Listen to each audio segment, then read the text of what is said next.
You never really know how deep the silence runs until you find yourself in a house surrounded by nothing but trees, wind, and your own thoughts. After my divorce, I felt like a broken man. 32, no kids, no plans, and a heart that throbbed with failure.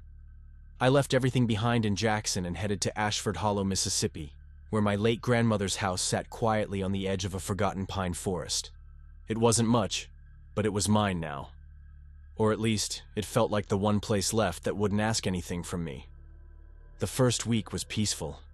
I'd spend mornings on the porch with coffee and nights listening to cicadas chirping in chorus. My grandmother always said the woods healed you if you let them. But by the end of week 2, the calm began to sour. The first time it happened, I was lying in bed, the window cracked open just a bit to let the spring air drift in. At exactly 3:14 a.m., I heard a soft whistle. The tune was off-key, disjointed, almost like someone who hadn't whistled in years was trying to remember how. It wasn't a bird, it wasn't the wind, it was a person. I shot up, heart pounding, and peered through the blinds. Nothing. Just the shadows of trees swaying under a crescent moon. I told myself it was nothing. A fluke. But the next night, it came again. Same time. Same eerie, broken whistle. It sounded like it was just beyond the tree line. The third night, it was closer. Beneath the bedroom window. By then, I'd stopped sleeping. I started counting down the hours until 3:14, shotgun by the bed. I didn't believe in ghosts, but I sure as hell believed in intruders. When the whistling started a fourth time, this time from both sides of the house, I called the local sheriff's department. That's how I met Deputy Griggs. An older man with a thick drawl and a face weathered by time. When I described the whistling, he went quiet. Then he asked, "Your grandma, Alma Walker?" I nodded. She called about the same thing. Years ago. Always around springtime. Always at night. I didn't know what to say. I'd spent a lot of time with her growing up. She never once mentioned anything like that. Griggs scratched the back of his neck.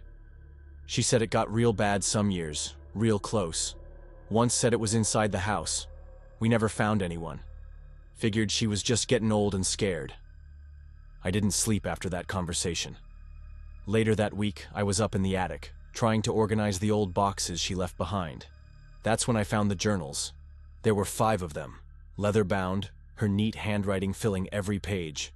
Most of it was day-to-day musings, recipes, and weather notes. But one entry stopped me cold. April 3rd, 2007. Heard the whistling again, 3:14. It was under the window this time. Whoever it is, they're getting braver. I don't think this is about scaring me. I think they want something from this land. Someone came by again last week, offered to buy the place for cash. I said no. The same man who visited me back in '98. Still has that same strange smile. I felt my stomach twist. I flipped to the next few pages. More whistling, more visits. Another offer in 2011, then again in 2015. I remembered those men in black trucks who used to come around, telling her they were interested in developing the property. I thought it was just small-town developers. But what if it wasn't? That night, the whistling came from inside. It started in the living room, software breathless. I crept down the hallway, shotgun tight in my grip. My body was vibrating with fear. The sound moved, like it was walking, down the hall, toward me. I turned the corner fast, aimed. Nothing. But the air felt wrong, thick, charged. I stood there for what felt like hours, waiting to hear it again. But all I got was silence. A few days later, I decided, for the first time, to fetch water from the old well out back. The pump still worked, though it let out a slow, rusty creak with every motion. As I filled the bucket, I noticed the water had a faint yellowish tint. I hesitated before tasting it. The water had a smell, not strong, but just barely noticeable. It wasn't foul, just different. Almost clean, in a way I couldn't quite explain. Still, I wasn't about to take chances. I sent a sample to a small lab in Jackson for testing. When the results came back, I was stunned. A rare strain of natural minerals, they said, had anti-inflammatory properties. Healing water, they called it. I laughed out loud when I read that. Healing water. Out here in these haunted woods. But then I remembered something else from the journals. July 12th, 1999. Woke up feeling better than I have in months. Took water from the old well, just like Mama used to. Said it worked on her arthritis. Maybe she was right. The pieces clicked.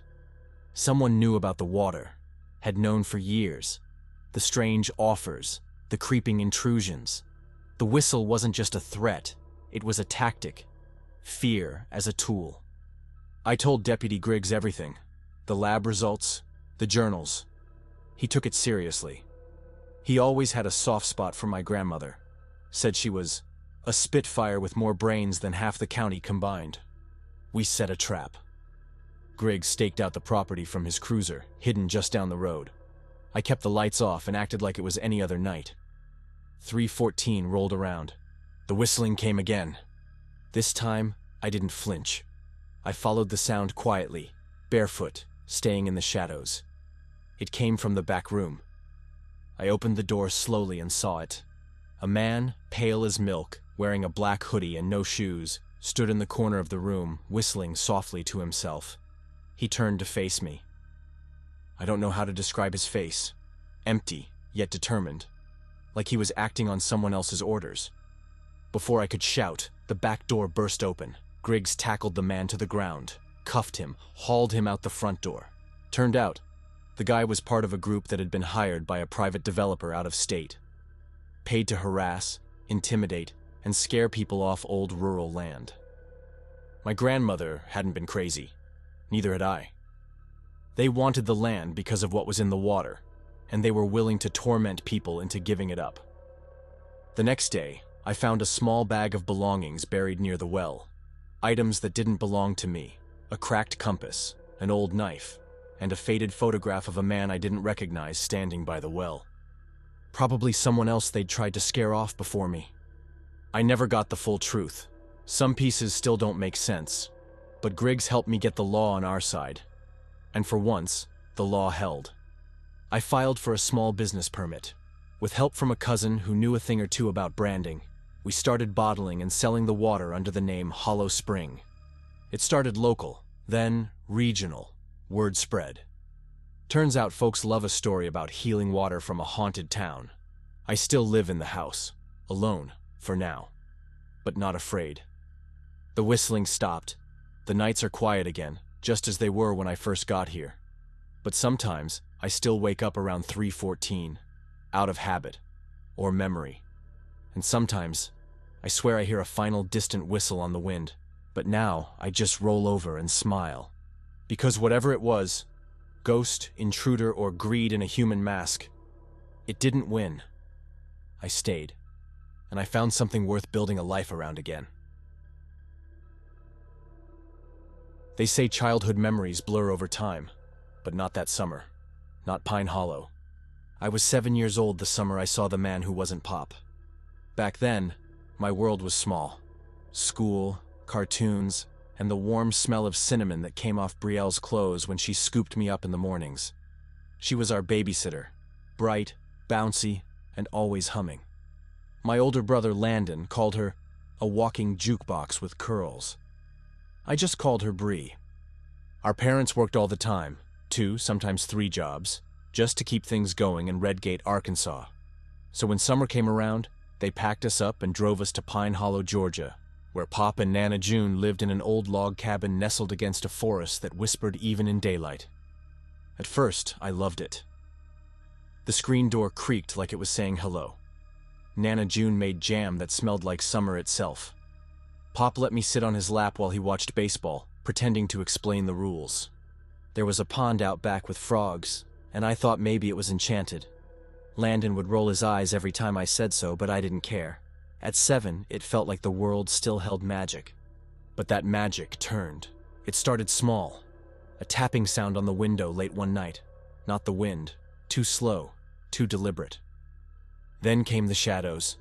The cabin sat about 100 feet from the edge of the woods, and from the living room window, I saw something one night. Something tall. Still. not moving like a person should. I blinked, and it was gone.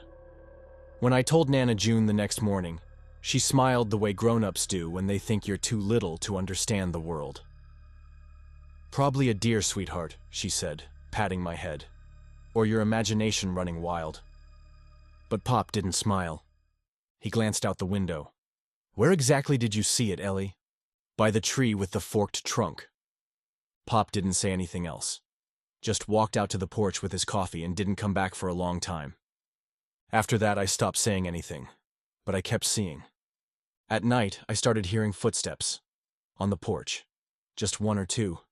Enough to freeze me in place under the sheets. Sometimes it was so quiet I thought maybe I dreamed it. Sometimes it was loud enough to make Landon sit up and listen. "Probably just Pop checking on the animals," he'd say, more to himself than to me. But deep down, I knew it wasn't Pop. One night I woke up to a familiar sound. A soft hum coming from the living room. I knew that tune. It was the theme song from Bouncy Bears, my favorite cartoon, the one that always played before bedtime. The TV was off. Still, the humming was clear. Steady. And it was coming from outside my window. I remember holding my breath and sliding out of bed, my feet hitting the cold floor. I crept toward the noise, heart thudding so hard I thought it might give me away. Then I saw him. Standing in the moonlight, just outside the screen door, was Pop. Or at least, that's what I thought. He was dressed like Pop, same flannel, same cap, but his face was too dark to make out, and something about his stance felt off. He was standing too still. Pop always swayed when he hummed, tapped his boot. This man didn't. He turned his head slowly when he saw me and smiled. "Ellie," he whispered, just loud enough for me to hear. "Come help Pop get something from the shed." I hesitated. "What are you doing out there?" He chuckled, Pop's chuckle, low and warm. "Needed a tool for the porch step. Come on, sweetheart." I stepped toward the door, then stopped. It was subtle, but I saw it. The glint of metal tucked into his waistband, a handle, black and curved, like a blade. Then he reached out his hand, palm open. And that's when I noticed it. Pop's hands were rough, sure, but this one had a faded tattoo on the wrist. A name in script. Bree. My stomach dropped. He wasn't Pop. He was still holding out his hand when the real Pop's voice cut through the dark like a bullet. "Ellie!" he barked. "Back in the house, now!" It came from behind me. I turned, startled, and when I looked back, the man was gone. Just vanished into the dark. Not a sound, not a footstep. Pop ran past me and into the yard, shotgun in hand. Nana June appeared behind him, yelling, "I already called the sheriff." Landon came stumbling out of his room, bleary-eyed and confused. All I could do was cry. The sheriff came, did his sweep. They found footprints, a fresh cigarette butt by the porch swing. And later that morning, they found him, hiding under a sheet of plastic in the crawl space behind the shed. He had a duffel bag filled with tools, some stolen from other cabins down the road. Rope, zip ties, a hatchet, and a photo of me. A school portrait from earlier that year. When the sheriff pulled him out, he just smiled, like it was no big deal. His name was Ty, 35, no priors. But he had one thing that tied him to us, Brielle. He was her ex-boyfriend. Turns out they'd broken up 6 months before. Badly. Brielle never mentioned much, just said he was intense and controlling. But he'd shown up at her apartment more than once after that. Once with flowers, once drunk, always trying to get back in. When that didn't work, he found another way to get to her. He knew she loved us, watched us, talked about us like we were family. That's why he picked me. He wanted to use me to bring Brielle to him. He thought if he scared the family enough, someone would call her. That she'd come running. And once she did. He never said what he planned to do. Only that it would have worked if Pop hadn't woken up. I later found out Pop had a dream that night. Said he heard someone calling out in his sleep. Said it felt like his own mother shaking him awake from the other side. He couldn't explain it. But he got up, grabbed his shotgun, and saw me heading for the door. That moment, that tiny instinctual decision to rise, may have saved my life. After Ty was taken away, everything changed. My parents left their jobs within a month, found new work closer to home, said they'd never leave us alone again. Brielle was let go. I cried the day she said goodbye. I didn't understand why at the time. I didn't blame her. I still don't. She hugged me tight and whispered, "You were always my sunshine, Ellie." And then she was gone. We never went back to Pine Hollow after that. Pop and Nana June moved to a smaller place in Savannah. Too many memories, Nana said. It's been 20 years since that summer. I still dream about it. Sometimes it's the humming that wakes me. Sometimes it's the sound of footsteps on the porch.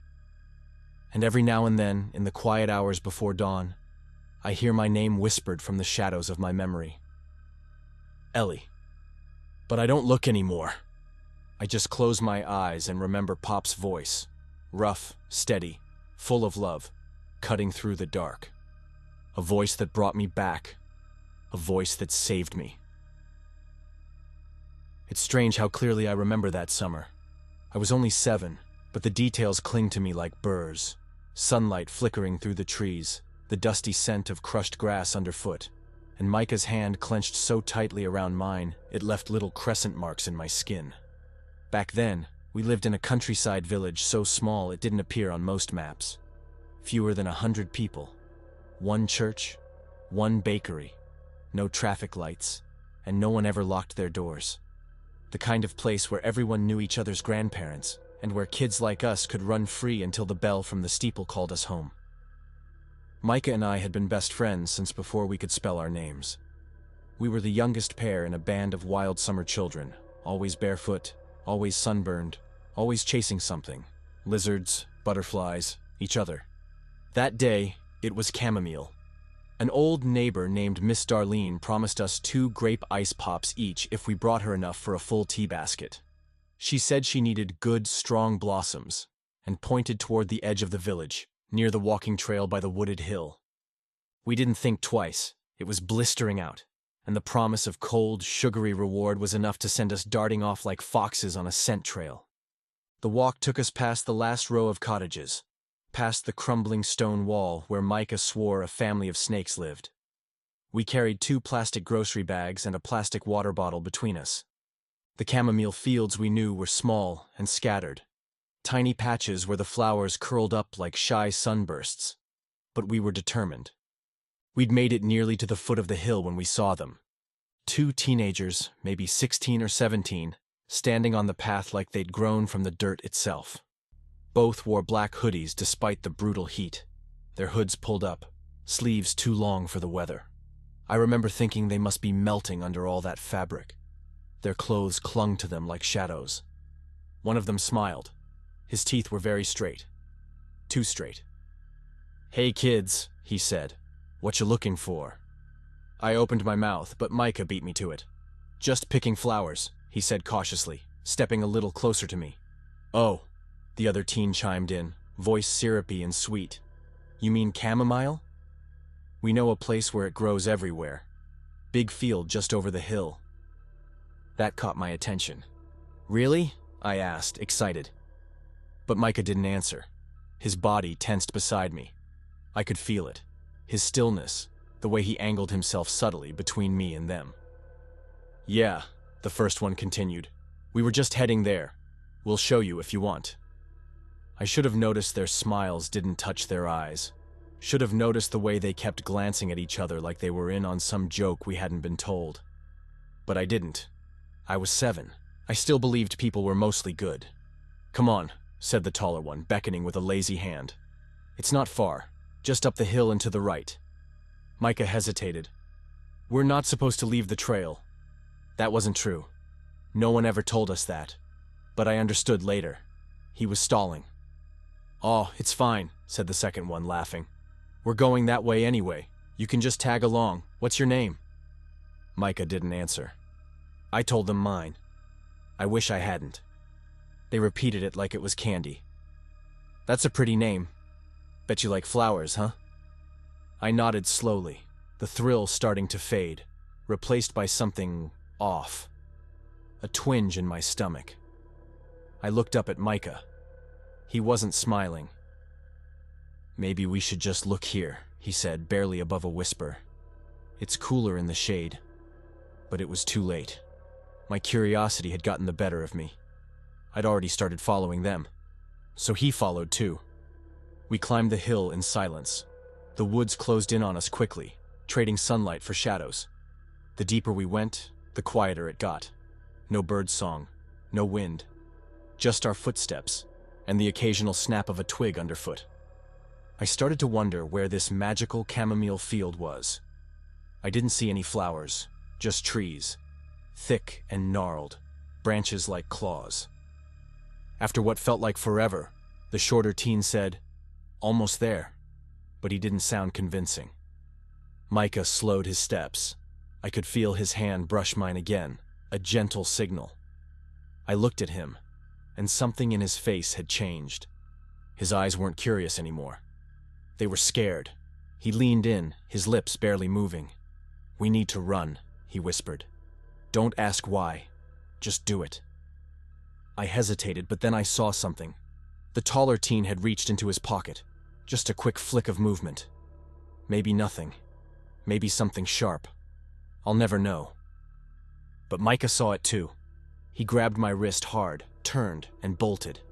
And I followed. The forest exploded with motion behind us. Shouts, crashing footsteps, snapping branches. They were chasing us. Micah didn't say a word.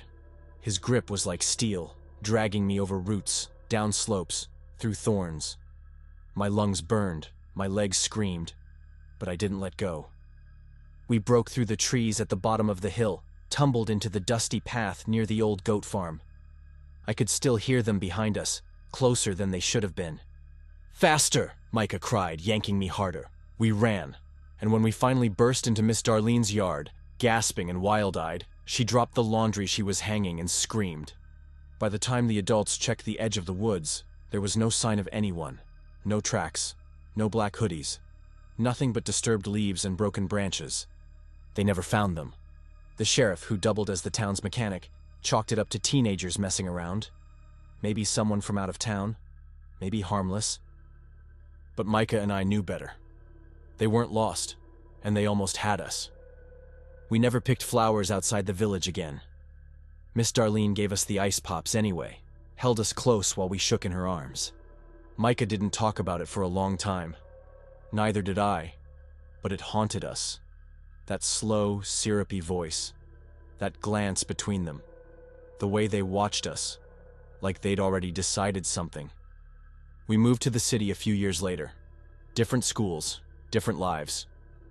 But Micah and I stayed close. Closer, actually. By the time I turned 20, we were something more than childhood friends. And now, when I reach for his hand in the dark, I remember the feel of his fingers from that day. Tight, unyielding, desperate to protect. I asked him once, not long ago, "What made you run?" He didn't answer right away. Just stared out the window of our apartment, eyes distant. "They didn't blink," he said quietly. "Not once. The whole time they talked to us, their eyes never blinked. And I could smell something on their clothes, like dirt and gasoline." I felt the chill creep up my arms, just like it did that day on the hill. We'll never know what they wanted.